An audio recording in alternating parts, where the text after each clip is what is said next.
Hello, everybody, and welcome to the Other Side of the Firewall podcast. We talk about the latest and greatest in cybersecurity news, as well as we highlight those movers and shakers and glass ceiling breakers, those people of color who made it to the other side of the proverbial firewall. My name is Ryan Williams, and as always, I'm joined by Shannon Tynes. What's up? What's going on? And Chris Abacon. What's going on, everybody? What's going on? So hopefully the intro wasn't too jacked up because my brain literally dimmed in the middle of it. I'm on a diet. I just spent all the calories from this morning. You saw it in real time. So definitely continue to tune in throughout the week. So Monday, Tuesday are topics, Wednesday discussion, Thursdays Ask a CISSP. If you have not already, go back and check out the last one I did with Elizabeth Stevens from DBS Cyber. Great interview. We went for an hour and a half just talking about her background as a retired Marine who's just trailblazer and pioneer, and how she took those skills and now she leads the charge in cybersecurity. And then Fridays, everything else, movies, books, games, all that good stuff. We don't talk about much about cyber. We talk about everything else. So without further ado, I'll give it to Shannon. All right, everybody. This next article is from arstechnica.com. It's written by Dan Gooden, and the title of it is Novel Attack Against Virtually All VPN Apps Neuters Their Entire Purpose, right? So there's a tunnel vision that it has existed since 2002, and it may already be known to attackers, and they may already be exploiting it. So when it comes to VPN, like, this is one of the things, like, I use these myself, right? Like, I use it on my phone when it comes to browsing. I use it on my laptop. To see this is kind of one of those things. And to be honest with you, I mean, it sucked that I saw it, but I wasn't all that surprised, to be honest with you, right? Because it's one of those things where you have to assume that everything is going to get breached at some point, right? The most surprising part to me is that this could have been out there for about 22 years now. They think this vulnerability has existed since 2000. The fact that it's being used, I don't doubt it, but I think we would hear more from it if that was the case. But pretty much the premise here is that your VPN is not as you're not cloaking as much stuff as you thought you were, right? So for all of the disguising of IPs and things of that nature that you thought your VPN was doing, apparently it's not the case. Now, the only time they say that this actually is 100% protected is if you're running on Linux or Android, right? But even with Android, they said that there's a side channel that's created that could still be exploited, but it's just a little bit harder. But Linux was the one that was pretty much, it's foolproof on Linux still. But all the other OSs out there, nope, not the case, right? And the way they do it is by manipulating the DHCP server. So we have to ask ourselves, like, is anything really truly secure like you think it is? And the answer's got to be no at this point, right? Like, we do our best to protect against these types of things, or to not experience any type of I'm trying to think of what I'm trying to say here. Anyway, we do our best to try to protect ourselves from different things, like using VPNs and things of that nature, especially when you're connecting to a hostile network, because that's usually where you want to do it, right? These free Wi-Fi hotspots that are out there, you don't want to connect right up to your phone and just do whatever, right? Anybody can get onto it, start hacking your stuff, and that's not what you want, right? So you use your VPN, you log in, it's an encrypted tunnel that gets created for you, but apparently not as much as we thought it was, right? So in this day and age, like, we have to believe, and I really have seen this ramp up more and more since COVID, right? Because Ryan, you said it before, right? The idle hands are the work of the devil, right? Like, it's just people that had a lot of time on their hands because they were holed up. People that probably weren't hackers beforehand got bored and was like, hey, I can make money doing this since I got laid off now, you know what I mean? So from COVID. It's just exploded so much more since that time. So we're talking, the end of 2019 time frame. So that's not quite 5 years ago. It's been crazy. So this is just, we can't get too comfortable and just assume that everything is going to be that safe. Because, like, here's the thing: if there's something you really don't want out there, you shouldn't put it online at all, if I'm being honest, you know what I mean? But some of the things are getting enforced that way, right? When it comes to our finances, our utilities, things of that nature, like, you pay your bills online, you know what I mean? You check your banking online. You're not walking up to a teller anymore like you used to, right? Banks aren't even hiring as many as they used to because they have the websites and everything, right? Like, you can go to some of these branches now that are just so much smaller, and this is why, because of the convenience of doing things online. But this is just, we got to be careful out there, folks. We can't assume that we're always safe with these things, because again, I wasn't surprised to see it, but it was just kind of one of those things where I was like, all right, well, I wonder what my providers are going to do to fix this. You know what I mean? Because I don't regularly use Linux like that. You know what I'm saying? So, but Chris, what's your thoughts on this? Like one of my thoughts was, yeah, this is a pretty really great vulnerability, and like you were saying, Shannon, it's like using a VPN gives so many users out there some type of assurance that, hey, look, my data that I'm using, or um, my browsing activity, my shopper, all that stuff is somewhat anonymous, but this is definitely concerning for those that, do value their privacy. Well, I do have one thing in the article. It does say that luckily, I think this is a point of positive of this, because to be the attack for this specific attack, it can be most effectively carried out by a person who has administrative control over the network the target is connecting to. So again, that shows that in most scenarios, even to get to this level of intrusion, you need to have administrative access, or at least the attacker needs to ensure that they find their way in there into that specific administrative network. So to me, it's like, hey, those things can be things like access control can still be protected against, right, with proper policy procedures that prevent administrative credential escalation from the intrusion perspective, right? So there is a little bit of a hope, in my opinion, but the fact that this exists is very concerning. Setting up your own rogue DHCP server, and then like Shannon was saying, as he's describing, the people that have a lot of time, like, who even came up with this? This is obviously like really genius way to get by a VPN. And then what I was gonna say as well is that they do in the article mention some of the two remedies for such problematic solutions, right? They mentioned one, a VPN user connecting to an untrusted network has no ability to control the firewall, and those are problematic reasons. And two, it opens the same side channel present within the Linux mitigation. So again, I do not have too much experience with Linux, but again, this is a very concerning vulnerability.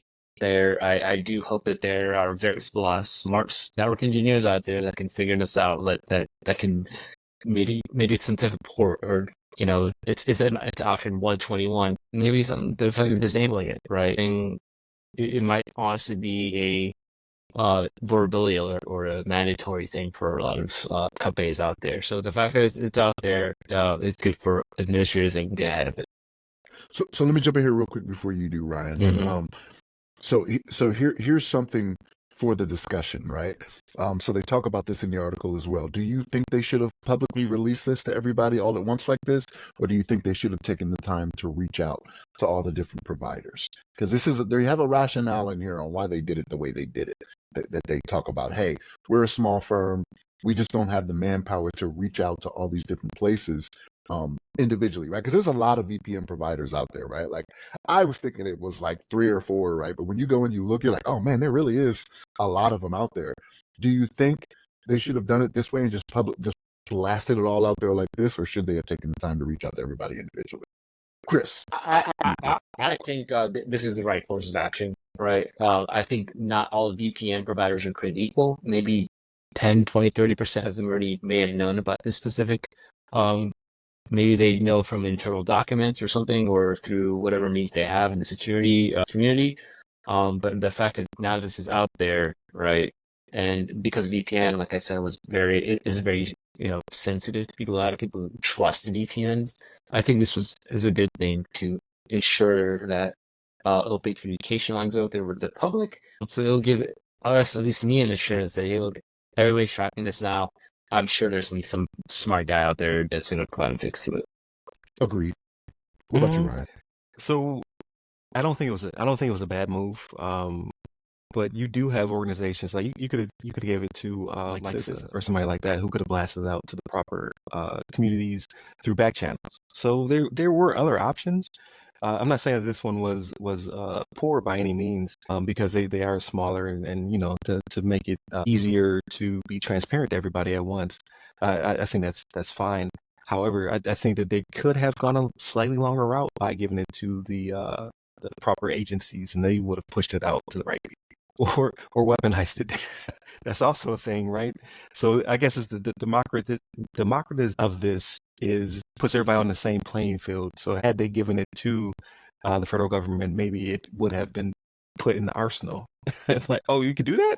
Like, guess what we're doing to, our near peers. So I hear you, right? I hear you, but I feel differently in that if you would have handed it to CISA probably could have gotten something out there, right? Like they probably could have put releases out there or whatever.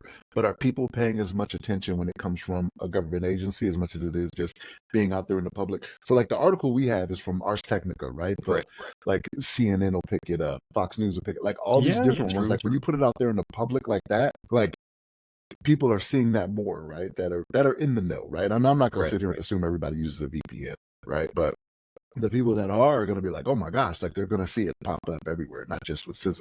Like, and CISA, I know they do a good job at what they do, right? But sometimes people could just be like, all right, CISA's out there saying something, I'm not going to pay attention to that, right? That's not our case, right? Yeah, But, or who is CISA, right? Like, common person might not even know what that organization does. But they do know Fox, they do know CNN, and so on and so forth. So it's very true. So yeah, I guess it would be the best protocol, I guess, so to speak. But please like, share, subscribe, hit a bell. There's a bell involved. Check out our newsletter. It goes out every week. We have almost 1,200 subs, so we're getting up there. With all that being said, so the thing about a threat is like what's the word I'm trying to say? How feasible is it for somebody to implement this, right? So at the current state that it's in, you have to be pretty good at what you do, as well as you have to have access. So is it as big of a threat as we perceive it to be? Perhaps not, right? Because all these things have to be added to one another in an equation to see how big of a vulnerability this is going to be, right? However, I think it's you show someone how to do something that's a little bit cumbersome, and then they make it more streamlined. They refine it, and then it then becomes very easy. It's like, okay, we don't need all of these things. You just have to sit and research, mind map, and you can make it smaller, lighter, and more efficient for the good guys or the bad guys to implement. So I think it being out there, like what I'm trying to say is it being out there for 22 years, I don't believe that egregious, because someone had to think of it, make it happen, and it's pretty cumbersome as it currently is. But now, the next couple of years, they're going to get better at refining and weaponizing this new thing. So I think now it's a credible threat. I don't believe back in 2002, I don't believe it was that credible. So I'm not as worried that it's being exploited, and it would have been discovered by now when NSA lost their I think Russia lost their tools. There was a breach where a lot of the Russian cyber tools were proliferated and what have you. So someone would have already blasted this out to the public within the past 2 days. I think that this was a vulnerability back in 2002, or since 2002, but I don't believe it was widely exploited. So I feel a little bit safer about it. But in the year 2025, it'll be the norm. You know what I mean? Like they'll refine it pretty quickly. Just give it a ChatGPT. It'll figure out 87% of the time. To call back to last week, so check that out, where we found out that ChatGPT can take CVEs and weaponize them. If you prompt it properly.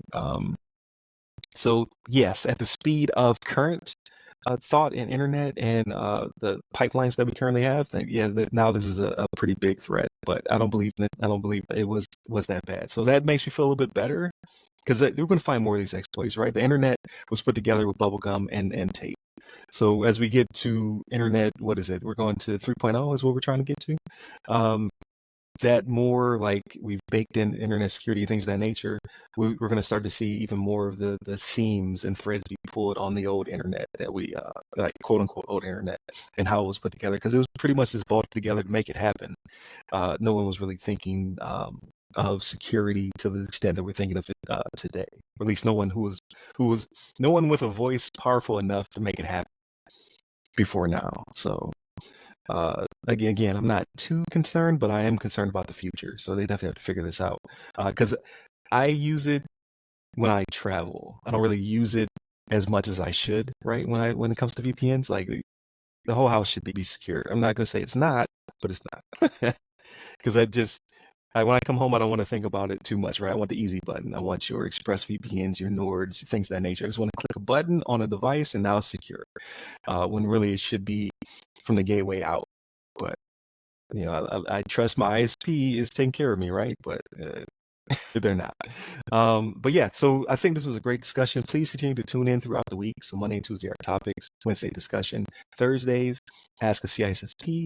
So we're going to have a scheduling gap for the next couple of weeks. Like I have people in the pipe, but the way it works is it takes me time to refine these things. So if I get behind on any one of them, it's kind of a domino effect before I can catch up. So don't expect a new one this upcoming week or potentially the next 2 weeks.